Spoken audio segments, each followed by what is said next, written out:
কোরআন যে অলৌকিক এটা আমি কীভাবে বুঝলাম? অ্যাজ আ সাইকোলজিস্ট এটার অনেকগুলো সুন্দর ওয়ে আছে যেটা মুসলমানরা জানে না, যেটাতে বোঝা যায় যে কোরআন কোনো মানুষের পক্ষে কখনো লেখা কোনো দিন সম্ভব ছিল না, কোনোভাবেই না। এবং এটা মুসলমানদের জানা বোঝা খুবই জরুরি, কারণ আপনি যে ফিলসফিতে বা যে থিওলজিতে যে রিলিজনে আপনি বিশ্বাস করতে চান তার উপরে কনফিডেন্স আপনার ওভারঅল লাইফের কনফিডেন্সের সাথে রিলেটেড। এখানে একটা ছোট ডিসক্লেমার দিয়ে রাখা ভালো যে এই ভিডিওটা কোনো মানুষকে ধর্মান্তরিত করার চেষ্টা না, জোর করে কোনো মানুষকে ইসলামে আনার ভিডিও এটা না। এটা বরং এটা হচ্ছে গিয়ে কেন আমি বিশ্বাস করি, কেন আমি কনফিডেন্ট, এবং কেন মুসলমানদের কনফিডেন্ট হওয়ার 100% রিজন আছে যে Quran is the word of আল্লাহ, সেইটার জন্য আমি এই এক্সপ্লেনেশন ভিডিওটা করছি। তো আমি ধাপে ধাপে শুরু করি। এটা আমি কোনো তাড়াহুড়া করে ভিডিওটা বলবো না। আপনার তাড়াহুড়া থাকলে আমি বলবো আপনি ভিডিওটা পরে দেখেন।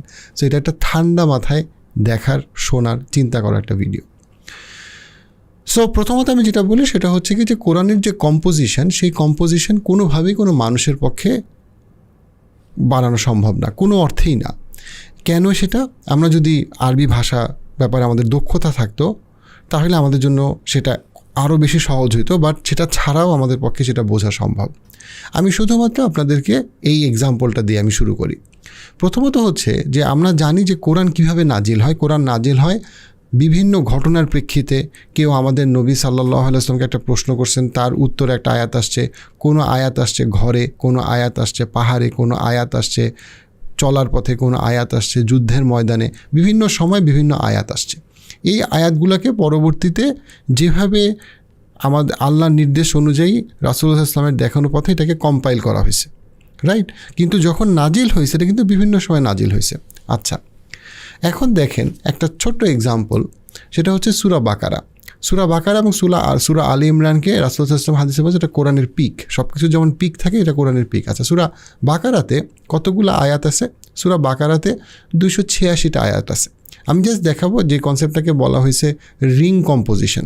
সো রিং কম্পোজিশন এইটা একটা সুন্দর ডেমনস্ট্রেশন হচ্ছে যে এইখানে সূরা বাকারাতে 9টা ভাগে পুরা সূরাটাকে সুন্দরভাবে ভাগ করা যায়, এবং এটা যে কেউ যদি পড়ে আপনি বুঝতে পারবেন যে এখানে সূরাটায় 9টা ভাগ আছে, এবং স্পষ্টভাবে 9টা ভাগ আছে, বা 9টা আপনার চিন্তা করতে পারেন 9টা সাব টপিক আছে।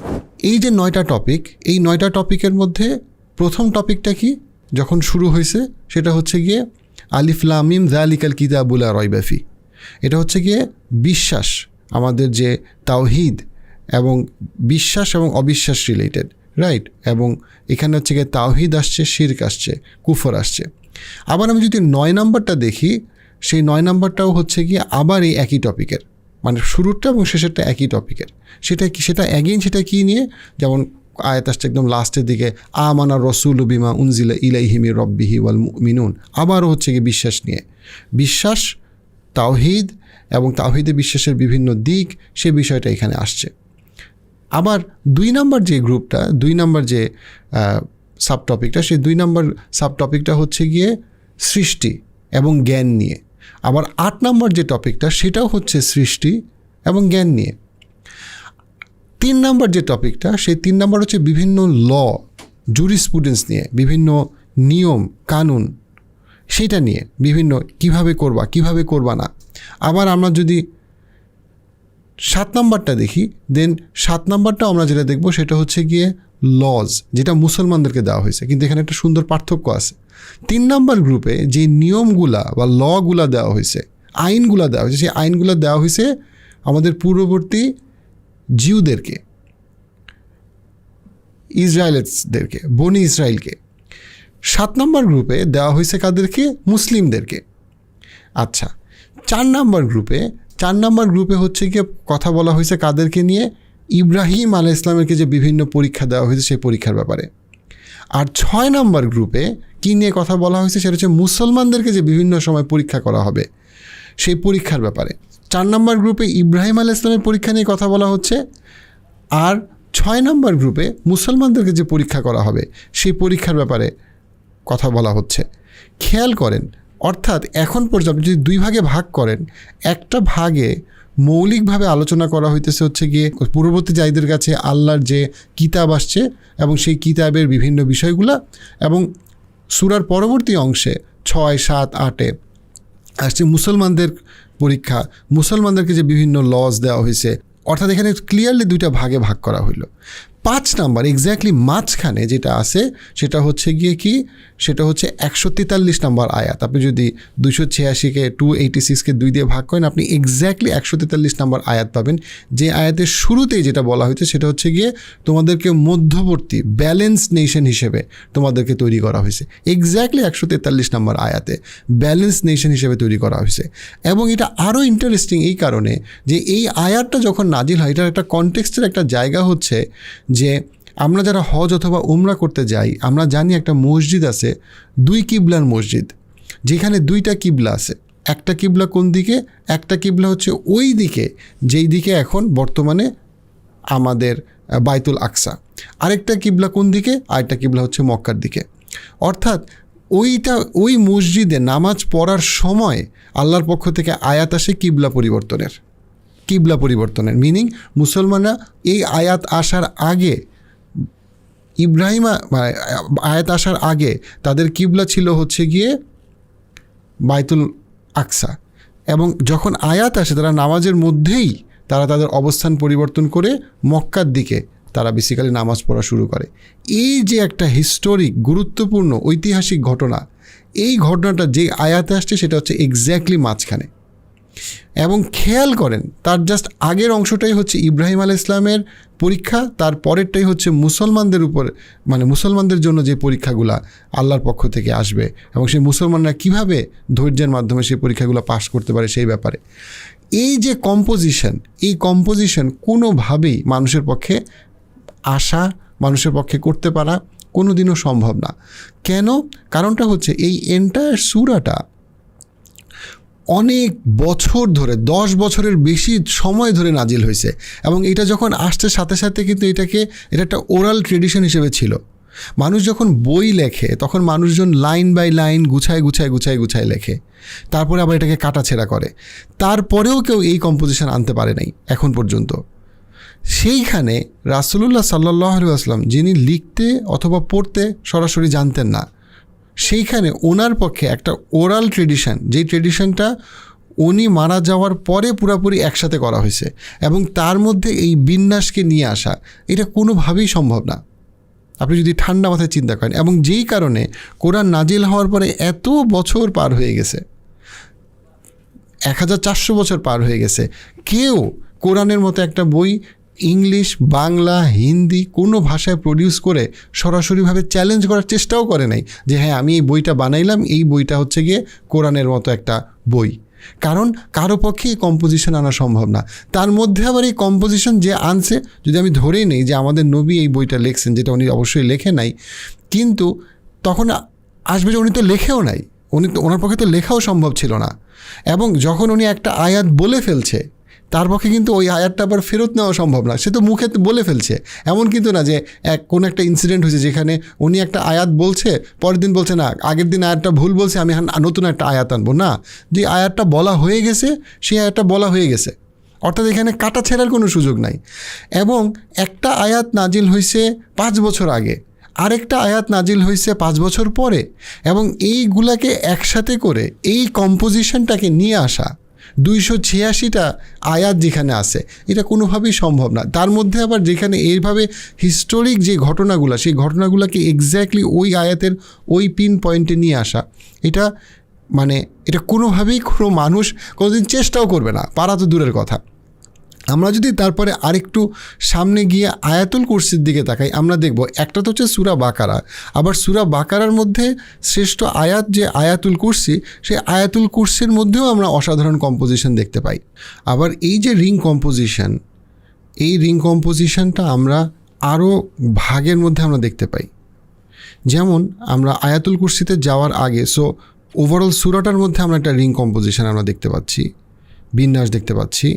আবার এর মধ্যে যদি আমরা 8 নম্বর ভাগে যদি আমরা যাই, যে 8 নম্বর ভাগটাতে আমরা দেখব যে 254 নম্বর ভার্সে যেটা বলা হইতেছে সেটা হচ্ছে গিয়ে দান করার ব্যাপারে। আবার যখন তার পরের অংশে 261 থেকে 284-তে আবার এটা কথা বলছে কিসের ব্যাপারে? দান করার ব্যাপারে, চ্যারিটির ব্যাপারে। এবং এক্স্যাক্টলি মাঝখানে 255 নম্বর আয়াত থেকে 260 নম্বর আয়াতে বলা হচ্ছে আল্লাহর ক্ষমতার ব্যাপারে। এবং আল্লাহর ক্ষমতা যে আল্লাহ সমস্ত কিছু জানেন, সমস্ত জ্ঞান এবং প্রজ্ঞার মালিক তিনি, এবং উনি যাকে চান তাকে জীবন দেন, তাকে উনি তার অনুমতি ছাড়া কারো মৃত্যু হয় না। এই বিষয়গুলো কিন্তু আরেকটা রিং কম্পোজিশন। আবার এর মধ্যে যদি আমি আবার তার মধ্যে 255 নম্বর আয়াতটা হচ্ছে কি আয়াতুল কুরসি। সো পুরা সূরাটা একটা রিং, তার ভিতরে আমি 8 নম্বর যে অংশটা সেটার ভিতরে হচ্ছে কি একটা রিং, এবং তার ভিতরে আবার আমরা যদি আয়াতুল কুরসির দিকে তাকাই, যেটাকে বলা হয়েছে শ্রেষ্ঠ আয়াত কোরআনের, এবং আয়াতুল কুরসির এই আয়াতটা আমরা যদি এক্সপ্লেন করি, এটা এত অসাধারণ, এটার ব্যাপারে বিস্তারিত অনেক আলোচনা করার সুযোগ আছে। বাট আমি শুধু এই কম্পোজিশনটা আমি দেখানোর চেষ্টা করি। দেখেন, আপনি যদি 1 নম্বর আয়াতের দিকে তাকান, আপনি দেখবেন আল্লাহর যে গুণবাচক নাম, সেই গুণবাচক নামগুলো আসছে, আল্লাহর বৈশিষ্ট্য এবং গুণবাচক নাম। আবার 9 নম্বর যে অংশ, সেই 9 নম্বর অংশের মধ্যেও কিন্তু আল্লাহর যে গুণবাচক নাম, সেই গুণবাচক নামগুলো আসছে। আপনি যদি এই আয়াতের ভিতরে যেই দ্বিতীয় আয়াতের অংশের ভিতরে যেই জায়গাটা আসছে 2 নম্বর এবং 8 নম্বর 2 জায়গাতেই আসছে যে উনি কখনো ক্লান্ত হয় না, উনি কখনো ওনার মধ্যে কোনো ক্লান্তি বা জরা যেটা মানুষের হয় সেটা কখনো ওনার মধ্যে হয় না, ওনাকে কখনো স্পর্শ করে না। আবার 3 নম্বর এবং 7 নম্বরে যদি আপনি দেখেন, সেই 3 নম্বর এবং 7 নম্বর 2 জায়গাতেই আল্লাহ যে আকাশ এবং জমিন এবং সমস্ত কিছু যে উনি সৃষ্টি করছেন এবং সমস্ত কিছু যে ওনার নির্দেশ অনুযায়ী পরিচালিত হয়, সেই ব্যাপারটা আসছে। আবার আপনি যদি 4 এবং 6 নম্বর অংশের দিকে আপনি যদি তাকান, তাহলে আপনি দেখতে পাবেন যে ওনার যে জ্ঞান এবং ওনার পারমিশন ছাড়া যে কোনো কিছুই হয় না, এই জিনিসটা দুইটার মধ্যেই, দুইটা এই কথার এসেন্সই হচ্ছে গিয়ে ভেরি সিমিলার।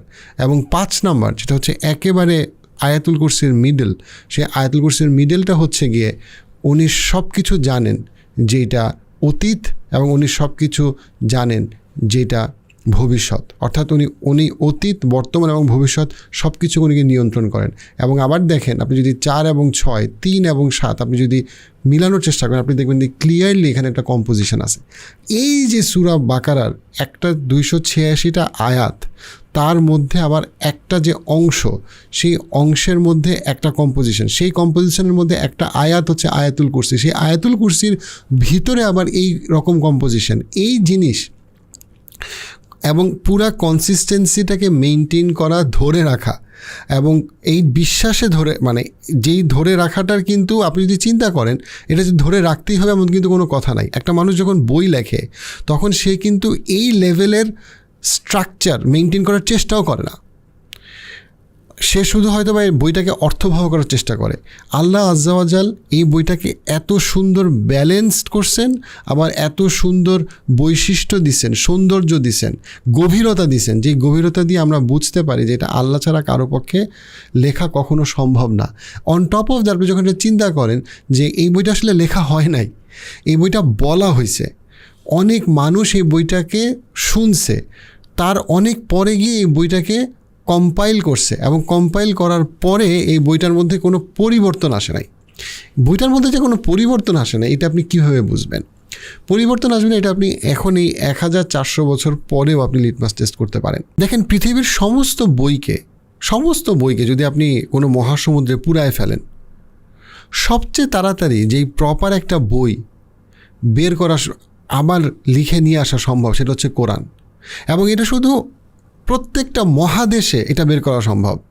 আফ্রিকাতে যে পরিমাণ হাফেজ আছে, এশিয়াতে যে পরিমাণ হাফেজ আছে, এভাবে প্রত্যেকটা মহাদেশে যে পরিমাণ হাফেজ আছে, তারা খুব 1 সপ্তাহের মধ্যে তাদের পক্ষে কোরআনকে আবার লিখে ফেলা সম্ভব। এবং আপনি যদি কোরআনগুলোকে মিলান একটা মহাদেশের সাথে আরেকটা মহাদেশের, আপনি দেখবেন তার মধ্যে কোনো চেঞ্জ নাই।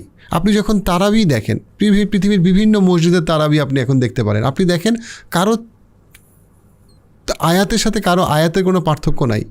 একটা চাইনিজ ছেলে, সে কোরআন রিসাইট করতেছে, সে যেখানে আটকায় যাচ্ছে সেখানে যখন একটা আফ্রিকান 10 বছরের ছেলে হাফেজ, সে রিসাইট করা স্টার্ট করতেছে, এক্স্যাক্টলি সেই জায়গা থেকে সে স্টার্ট করতে পারতেছে। প্রত্যেকটা দেশে আপনি এখন স্পেশালি মুসলিম মেজরিটি কান্ট্রিগুলোতে আপনি অনেক হাফেজ পাবেন। বাংলাদেশে অনেক অন্ধ হাফেজ আছে, যার ভাষা আরবি না, যে আরবি ভাষা বুঝে না, কিন্তু সে কোরআনকে ভালোবাসে এবং কোরআনকে সে পুরোপুরি মুখস্থ করে ফেলছে। এই একই বই যার ক্ষেত্রে এতগুলা জিনিস হইতেছে, আর অন্য কোনো বই নাই যেই বই আদৌ এই চ্যালেঞ্জ করার চেষ্টা করবে। এই কম্পোজিশন, এই স্থায়িত্ব যেটা 1400 বছর পরেও কোরআন মেনটেন করতেছে, এটা মেনটেন করার চেষ্টা অন্য কোনো বই কেউ করবেও না, অন্য কোনো বই করবেও না।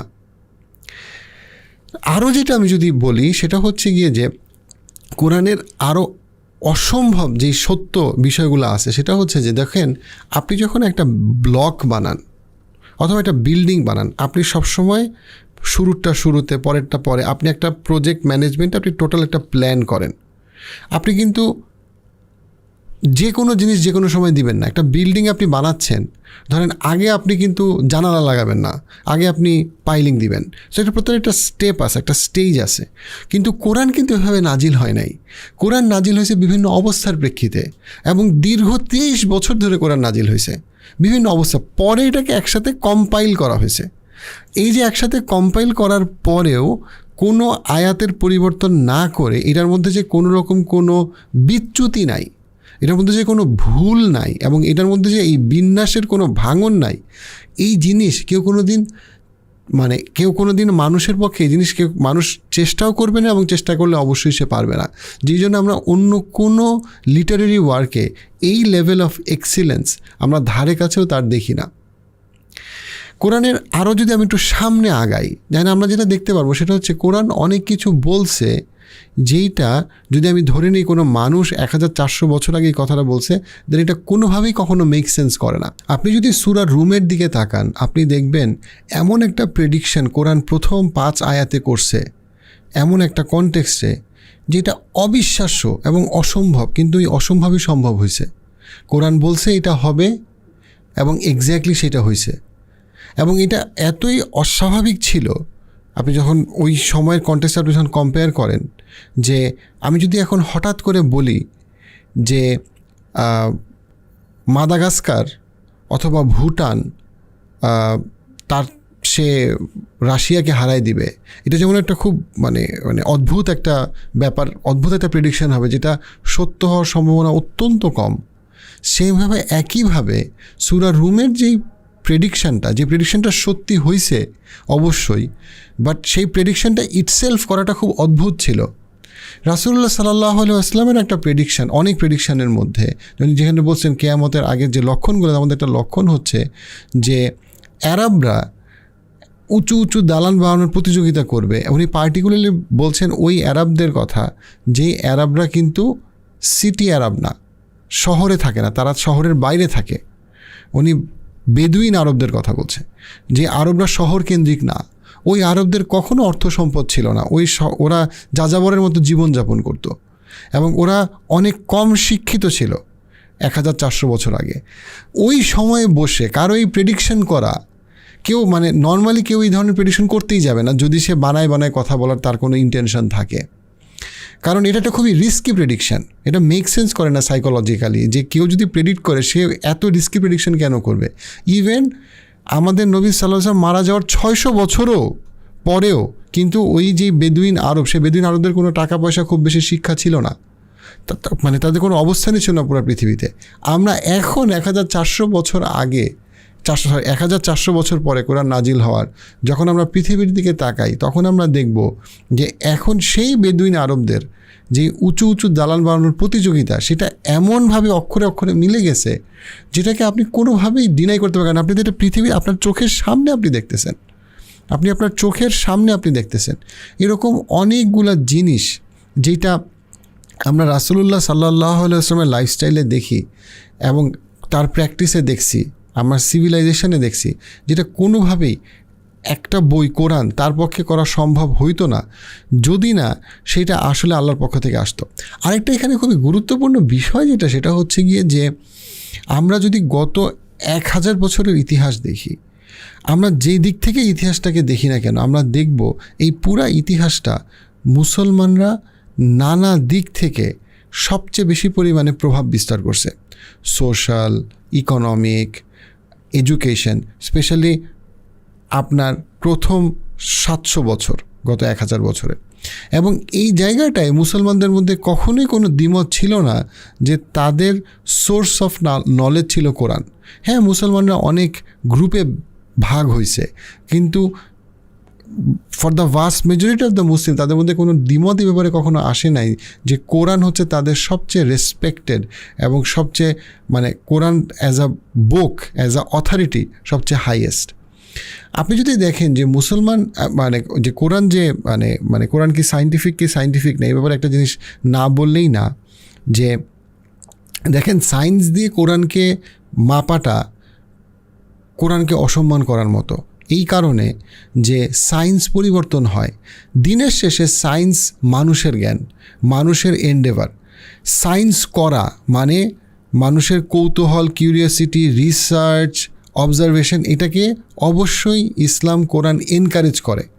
কোরআন ইনস্ট্রাকশন দিছে যে তোমরা সায়েন্স করো, মিনিং তোমরা আরও বোঝার চেষ্টা করো, তোমরা সমুদ্র নিচে গিয়ে দেখো কি আছে, তোমরা মহাকাশে গিয়ে দেখো কি আছে, তোমরা সায়েন্স, ফিজিক্স, কেমিস্ট্রি তোমরা পড়ো। অর্থাৎ কোরআন সায়েন্স করতে উৎসাহিত করছে, রিসার্চ করতে, বিশ্লেষণ করতে, এক্সপ্লোর করতে, টেকনোলজির অ্যাডভান্সমেন্টে। But at the same time scientific যে এন্ডেভার বা অ্যাজামশনস যা কিছু ব্যাপারে আছে সেগুলা মানুষের অ্যাজামশন। অনেক ক্ষেত্রে মানুষের অ্যাজামশন ভুল হয় এবং কোরআন কখনো ভুল হইতে পারে না, কখনো ভুল হবে না। এবং এইটার যে ইমপ্লিকেশনটা, সেই ইমপ্লিকেশনটা যে কোরআনকে একটা আলটিমেট ট্রুথ ধরে মুসলমানরা যখন সায়েন্টিফিক এন্ডেভারে গেছে, তখন মুসলমানরা এমন অস্বাভাবিক একটা সমাজ তৈরি করতে পারছে যেটা আমরা অন্য সিভিলাইজেশনগুলোতে আমরা দেখি নাই। এই জিনিসটা আমরা মুসলমানরা অ্যাপ্রিসিয়েট করি না। আমি একটা ছোট্ট এক্সাম্পল দিই। মুসলিম বিশ্বে প্রথম মুসলিম বিজ্ঞানী আল বিরুনি বলেন যে পৃথিবী সূর্যের চারদিকে ঘুরে। যখন আল বিরুনি এই কথাটা বলে, তখন ওই মুসলমান সমাজ এটাকে অ্যাকসেপ্ট করে, এটাকে মেনে নেয় এবং এটাকে তারা স্বীকার করে। এবং ওই সমাজটা ছিল কোরআন ভিত্তিক একটা সমাজ। তারও আল বিরুনি মারা যাওয়ার 300 বছর পরে বা তারও আরও পরে, যখন একজন পশ্চিমা বিজ্ঞানী বলেন যে পৃথিবী সূর্যের চারিদিকে ঘুরে, তখন ওই সমাজ ওই ওয়েস্টার্ন সায়েন্টিস্টকে বাদ দিয়ে দেয় বা তাকে তিরস্কার করে। তারা এটাকে অ্যাকসেপ্ট করতে চায় না। অর্থাৎ খেয়াল করেন, এখানে খুব ইম্পর্টেন্ট যে কোরআন একটা তো হচ্ছে ডেফিনেটলি মুসলমানরা পৃথিবী যে সূর্যের চারদিকে ঘুরে এটা আরও বহু আগে আবিষ্কার করছে, যদিও ওয়েস্টার্ন হিস্টোরিয়ানের তাদের ফেভারে তাদের মতো করে জিনিসটাকে লিখছে এবং তাদের বই আমাদেরকে আমরা পড়ছি, কিন্তু এটা প্রপারলি রেকর্ডেড যে মুসলিম বিজ্ঞানীরা বহু আগে এটা আবিষ্কার করছে। এবং কে আবিষ্কার করছে, কত সালে আবিষ্কার করছে, কোথায় লিখছে, এটাও আছে ডকুমেন্টেড। কিন্তু সেই যে পয়েন্টটা আমি এখানে আনতেছি না, যেই পয়েন্টটা আমি আনতেছি সেটা হচ্ছে কোরআন ভিত্তিক একটা সমাজ তৈরি হয়েছে এত অল্প সময়ে মরুভূমির বুকে, যেই মরুভূমিতে কিচ্ছু ছিল না। একটা মরুভূমি, ওই মরুভূমিতে কোনো সুপার পাওয়ার ছিল না, কোনো শিক্ষিত সিভিলাইজেশন ছিল না। সেখানে কোরআন আসলো এবং কোরআন এসে উইদিন 200 to 300 ইয়ার্স এমন বিশাল একটা সফল সিভিলাইজেশন তৈরি করতে পারলো। যেই সিভিলাইজেশনে যখন একজন বিজ্ঞানী বলল যে পৃথিবী সূর্যের চারদিকে ঘুরে, যেটা ওই সময় পৃথিবীর অন্য কেউ চিন্তাও করে নাই, সেটা পুরো সমাজ মেনে নিল। তারা সায়েন্স এবং টেকনোলজিকে এতটা অ্যাপ্রিসিয়েট করলো এবং তাদের যেটা বলে টেকনোলজিক্যাল অ্যাডাপ্টেশনের যে সেন্স সেটা এত ভালো ছিল, যেটা আল বিরুনি বলার আরও 300-400 বছর পরেও যখন একজন ওয়েস্টার্ন সায়েন্টিস্ট বলছে তখন সেই সমাজ সেটা মানতে প্রস্তুত ছিল না। আর বর্তমানে একদম আরও 1400 বছর পরে আমরা অনেক ক্ষেত্রেই যখন দেখি যে ওয়েস্টার্ন সায়েন্টিস্টদের মধ্যে কিছু কিছু অংশ যখনই তারা সায়েন্টিফিক এন্ডেভারের কথা বলে, তারা সবসময় মনে করে ধর্ম একটা বাধা। তখন মুসলমানদের হাসা ছাড়া আর কোনো কিছু থাকে না, কারণ মুসলমানরা এত সময় আগে ধর্মকে সামনে রেখে সায়েন্টিফিক এন্ডেভার করে সাকসেসফুলি দেখাইছে যে বৈজ্ঞানিক কার্যক্রম এবং ধর্মচর্চা একটাকে কিভাবে কমপ্লিমেন্ট করে আগায় যেতে পারে এবং একটা সুন্দর সিভিলাইজেশন 500-1000 বছর টিকে থাকতে পারে এবং আগায় যেতে পারে। সো আমাদেরকে বুঝতে হবে যে কোরআন একটা বই এবং রাসূল সাল্লাল্লাহু আলাইহি ওয়াসাল্লাম ওনার জীবনী কত বৈপ্লবিক একটা পরিবর্তন আনছে, যেখানে একটা সমাজ এত দ্রুত এত বড় রকম একটা মনস্তাত্ত্বিক পরিবর্তনকে গ্রহণ করতে পারছে, যেটা আমরা পৃথিবীর ইতিহাসে অন্য কোথাও দেখি না। কোনো দিন গত 5000 বছরের ইতিহাসে অন্তত কেউ এর ধারে কাছে কোনো মানে কোনো হিউম্যান সিভিলাইজেশনের এত র্যাপিড রেভলিউশন দেখে নাই, যার সোর্স হিসেবে ছিল একটা বই। খুব ইম্পর্ট্যান্ট একটা কথা। সো এই জন্য কোরআনকে আপনি কোনোভাবেই আপনি নর্মাল অন্য কোনো বইয়ের সাথে কম্পেয়ার করার কোনো প্রশ্নই আসে না। আপনি যদি আরেকটু ডেপথে গিয়ে আপনি যদি চিন্তা করেন, আপনি যেটা দেখবেন সেটা হইল, ধরেন আমরা দেখি হজ। আমি ওই প্রমাণগুলো আনছি যে প্রমাণগুলো আসলে একেবারে এস্টাবলিশড। হজ দেখেন, হজের যে মিরাকেলটা, এটা মুসলমানরা আমরা অ্যাপ্রিসিয়েট করি না এবং আমরা দেখি না যে কোরআনে হজের কথা কিভাবে আসছে। দেখেন, প্রথম কোরআনে বলা হচ্ছে যে ইব্রাহিম ওয়া ইয ক্বালা ইব্রাহিম রব্বি জাআল হাযাল বালাদা আমিনান। যখন ইব্রাহিম আলাইহিস সালামকে নির্দেশ দেওয়া হয়েছে, উনি ওনার ছোট্ট সন্তানকে নিয়ে, স্ত্রীকে নিয়ে মরুভূমিতে, যেখানে কোনো পানি নাই, আল্লাহর নির্দেশে এখানে আসছে এবং উনি এসে এখানে একটা ঘর বানাইছে এবং অবশ্যই এখানে জমজমের কূপ হয়েছে। তারপরে উনি মানুষকে ডাকছে এবং উনি আল্লাহকে উনি ইব্রাহিম আলাইহিস সালাম বলছেন যে এখানে তো কেউ নাই, আমি কাকে ডাকবো? এবং কোরআন রেকর্ড করতেছে যে আল্লাহ বলছেন তোমার কাজ ডাকা এবং আল্লাহর দায়িত্ব যে আল্লাহ এটা মানুষের কাছে পৌঁছে দেবে। এটা কোরআনে বলা হয়েছে। খুব ইম্পর্ট্যান্ট একটা জিনিস সেটা হচ্ছে ইব্রাহিম আলাইহিস সালামের সময় থেকে রাসূলুল্লাহ সাল্লাল্লাহু আলাইহি ওয়াসাল্লামের সময় পর্যন্ত পুরা পৃথিবীর সমস্ত অঞ্চল থেকে মানুষ কিন্তু কাবার কাছে আসে নাই। কিছু কিছু মানুষ আসছে, অল্প কিছু মানুষ এখানে আসতো ধর্মচর্চার জন্য, ব্যবসার জন্য। বাট সারা পৃথিবী থেকে মানুষ আসার যে নিদর্শনটা, সেই নিদর্শনটা কিন্তু আমরা দেখতেছি এত প্রত্যেকটা মহাদেশ থেকে, এত দেশ থেকে হাজিরা, পুরুষ এবং নারী, এত পয়সা খরচ করে, এত কষ্ট করে তারা হজে আসতেছে। এই নিদর্শনটা কিন্তু আমরা দেখতেছি প্রতি বছর আমরা দেখতেছি। কিন্তু এই নিদর্শনটা, এই ঘটনাটা যে ঘটবে, এটা কোথায় লেখা? এটা কোরআনে লেখা। ইব্রাহিম আলাইহিস সালাম যখন বানাইছেন, তা ওনার ওই ঘর বানানোর 1000 বছর পরেও কিন্তু সারা পৃথিবী থেকে মানুষ ওই ঘরের কাছে যায় নাই। অল্প কিছু মানুষ সেখানে যেত, অল্প কিছু মানুষ ওই ইব্রাহিম আলাইহিস সালামের ধর্মকে ফলো করছেন। সারা পৃথিবী থেকে মানুষ কিন্তু ওই ঘরের কাছে যায় নাই। সারা পৃথিবী থেকে ওই ঘরের কাছে মানুষ যাচ্ছে কখন? এখন রাসূলুল্লাহ সাল্লাল্লাহু আলাইহি ওয়াসাল্লামের উম্মত থেকে যাচ্ছে। এবং এইটাতে এই ঘটনাটা ঘটবে, এটা কোথায় বলা আছে? এটা কোরআনে বলা আছে, এটা হাদিসে বলা আছে। এই নিদর্শনটা আমরা দেখি, কিন্তু এই নিদর্শনটা আমরা এই যে একটা ঐতিহাসিক নিদর্শন হজ, যে একটা অবিশ্বাস্য ঘটনা ঘটতেছে, যে সারা পৃথিবী থেকে মানুষ এত রঙের, বর্ণের, উচ্চতার নারী পুরুষ প্রতি বছর আসতেছে, তাদের অনেকে সারা জীবনের সঞ্চয়কে খরচ করে আল্লাহকে খুশি করার জন্য একই রকম ইউনিফর্ম পরে। এটা কি কল্পনা করা যায়? এটা কি কেউ চাইলেই রেপ্লিকেট করতে পারবে? এবং এটা তাও বইটা নাজিল হওয়ার 1400 বছর পরে। এবং কারো মধ্যে কোনো ডিবেট আছে যেটা কোরআনেরই আয়াত ছিল, যেটার একটা অ্যাপ্লিকেশন আমরা দেখতে পাই। এখন সত্যি কি? এটা একটা ফিলসফিক্যাল, একটা খুবই ইম্পর্ট্যান্ট একটা ডিসকাশন, যে সত্যি বলতে আমরা কি বুঝি। আমরা অনেকে মনে করি সত্যি তো সত্যি, কিন্তু সত্যি জিনিসটা আসলে খুব একটা সহজ জিনিস না, স্পেশালি ফিলসফির লেন্সে। সত্যির অনেকগুলো লেয়ার আছে। এখানে আমি একটা পডকাস্ট আপনাদেরকে রেফার করব। এই পডকাস্ট আমি অনুরোধ করব যারা ফিলসফিতে ইন্টারেস্টেড, ফিলসফি, রিলিজিয়ন, থিওলজিতে ইন্টারেস্টেড, তাদের জন্য ফারাজ জাহাবির ব্লগিং থিওলজির এই পডকাস্টটা খুবই ইম্পর্টেন্ট। যেখানে উনি যখনই কেউ বলে যে কোরআন কি সত্যি, ইসলাম কি সত্যি, আপনাকে আগে চিন্তা করতে হবে সত্যি জিনিসটা কি। সত্যি জিনিসটা কিন্তু আপনার সবসময় বাইনারি না, এটা অনেক সময় 0, 1, 2, 3, 4, 6, 7 মানে হলো কতটুকু সত্যি, রাইট? আপনি যদি আপনার সামনে আজকে আল্লাহ এবং ফেরেশতাদেরকে দেখতেন, সেটা হয়তো একরকম সত্যি। আবার আমরা যখন বিশ্বাস করি যে আল্লাহ আমাকে দেখতেছে, সেটা আরেক রকম সত্যি। দুইটাই সত্যি, কিন্তু দুইটা সত্যি একরকম না।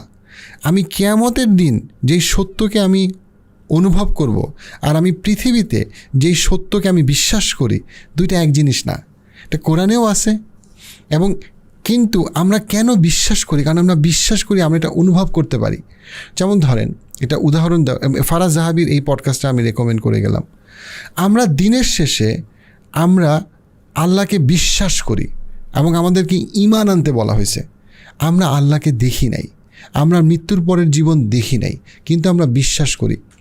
ধরেন, আমরা বিশ্বাস করি যে আমার আব্বা আম্মা আমার আব্বা আম্মা। এখন কেউ যদি বলে তুমি তো ডিএনএ টেস্ট করো নাই, তুমি বুঝলা কেমনে? আমি বলি আমার ডিএনএ টেস্ট লাগবে না, আমি আমার অভিজ্ঞতা থেকে আমি বিশ্বাস করি যে আমার আব্বা আম্মা আমার আব্বা আম্মা, এবং এই ব্যাপারে আমার কোনো ডাউট নাই। এই বিশ্বাসটা আমার সম্পর্ককে মজবুত করে, আমাকে প্রশান্তিতে রাখে। সেম ওয়েতে আমরা আল্লাহর পক্ষ থেকে যত রকম দেওয়া নিদর্শন, কোরআনের আয়াত, এবং আমরা যখন নামাজ পড়ি, রোজা রাখি, আল্লাহর কাছে দোয়া করি, এর যে অভিজ্ঞতার যে সমগ্র, অর্থাৎ আমার ব্যক্তিগত অভিজ্ঞতা এবং আমার জ্ঞান ও প্রজ্ঞা খাটায় যখন আমি চিন্তা করি আমার জীবনের পারপাসটা কী বা কী হইতে পারে, তখন আমরা বুঝতে পারি যে কোরআন অবশ্যই একটা অলৌকিক সত্য, যেটা কোনো মানুষের পক্ষে কোনো দিন রেপ্লিকেট করা কোনো সম্ভব না। এখন কেউ যদি অন্য কোনো ডিফারেন্ট ফিলসফিতে বিশ্বাস করতে চায়, সে করতেই পারে। সে যদি বিশ্বাস করতে চায় যে সায়েন্সই একমাত্র সত্যি, সায়েন্স যা প্রমাণ করছে তাই আমি বিশ্বাস করব, সায়েন্স যা প্রমাণ করে না তাই আমি বিশ্বাস করব না, এইটার ব্যাপারে আমি একটা পডকাস্ট অবশ্যই রেকমেন্ড করতে চাই। সেটা হচ্ছে অক্সফোর্ড ইউনিভার্সিটির ম্যাথমেটিক্সের এমিরেটস প্রফেসরের পডকাস্ট। আমি নিচে লিঙ্ক আমি দিয়ে দিলাম এইখানে, আপনারা এই পডকাস্টটা অবশ্যই দেখবেন। যেইখানে অক্সফোর্ড ইউনিভার্সিটির একজন এমিরেটস প্রফেসর ম্যাথমেটিক্সের, উনি বলছে যে শুধুমাত্র সায়েন্স দিয়ে জীবনকে বোঝার চেষ্টা করাটা খুবই হাস্যকর। উনি কিন্তু মুসলমান না, এটা বলে রাখা ভালো, খুবই হাস্যকর। এবং উনি কোট করছেন আইনস্টাইনকে। আইনস্টাইন বলেছেন যে শুধুমাত্র বিজ্ঞান দিয়ে জীবনকে দেখা একটা বোকামি। এবং আইনস্টাইন ডিপলি ফিলসফি এবং থিওলজিতে বিশ্বাস করত।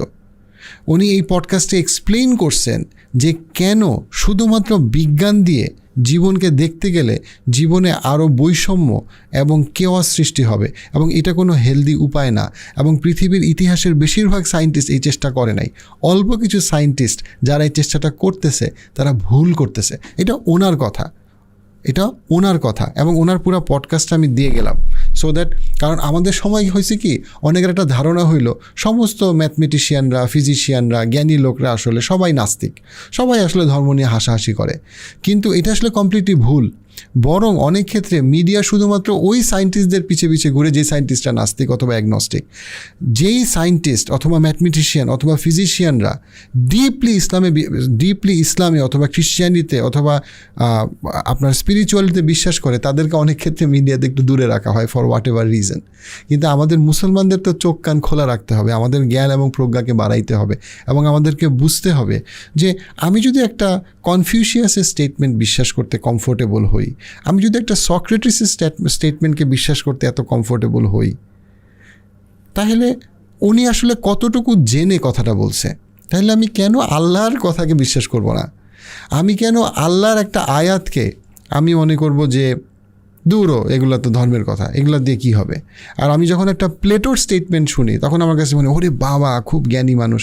অবশ্যই আপনি প্লেটোর স্টেটমেন্ট পড়তে পারেন, সক্রেটিসের স্টেটমেন্ট পড়তে পারেন, তাদের কথার মধ্যে অনেক রকম জ্ঞান আছে। কিন্তু হোয়াট অ্যাবাউট কোরআনে যা নাজিল করা হয়েছে? হোয়াট অ্যাবাউট আল্লাহ যেটা বলছে? হোয়াট অ্যাবাউট যেই বই যেটার মাধ্যমে একটা বিরাট সুন্দর বিপ্লব সৃষ্টি হয়েছিল, যেই বিপ্লব এখনও চলতেছে? হোয়াট অ্যাবাউট ওই বইটা যেটা আপনি বোঝার চেষ্টা করেন এবং সেটা না বুঝলে আপনি একটা বিপদে পড়বেন? এখন আপনি বললেন যে কোরআনে বিশ্বাস আমার না করলে ক্ষতি কী? না করলে ক্ষতি হইল যে যদি কোরআন আসলে সত্যি হয়, তখন আপনার পরিণতি কী হবে সেটা আপনাকে চিন্তা করতে হবে। কারণ কোরআনের এই নিদর্শনটা তো আপনি শুনছেন।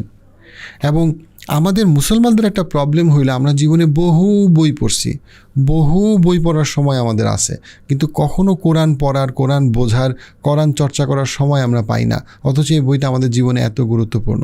আল্লাহ কোরআনে বারবার কমপ্লেন করছে, তারা কেন কোরআন নিয়ে চিন্তা করে না, ভাবে না, অনুসন্ধান করে না? তাদেরকে অন্তরগুলো তালাবদ্ধ হয়ে গেছে। সো এই জায়গাটায় আমাদেরকে, এই যে আমরা আজকে লাইলাতুল কদরের রাতের অপেক্ষা করতেছি রমাদানে, আমরা যেন চিন্তা করি যে কোরআন আসছে বলে, অবতীর্ণ হয়েছে বলেই রমাদানের মর্যাদা, লাইলাতুল কদরের মর্যাদা। সেই লাইলাতুল কদর এবং রমাদানে আমাদের প্রচেষ্টা তো ব্যাহত হবেই যদি সেইখানে আমাদের কোরআন চর্চা না থাকে, কোরআনের আলোচনা না থাকে, কোরআন যে সত্য এটাকে যদি আমরা আবারও ডিপলি অনুভব না করি। সো এই বলে আজকের ভিডিও শেষ করছি।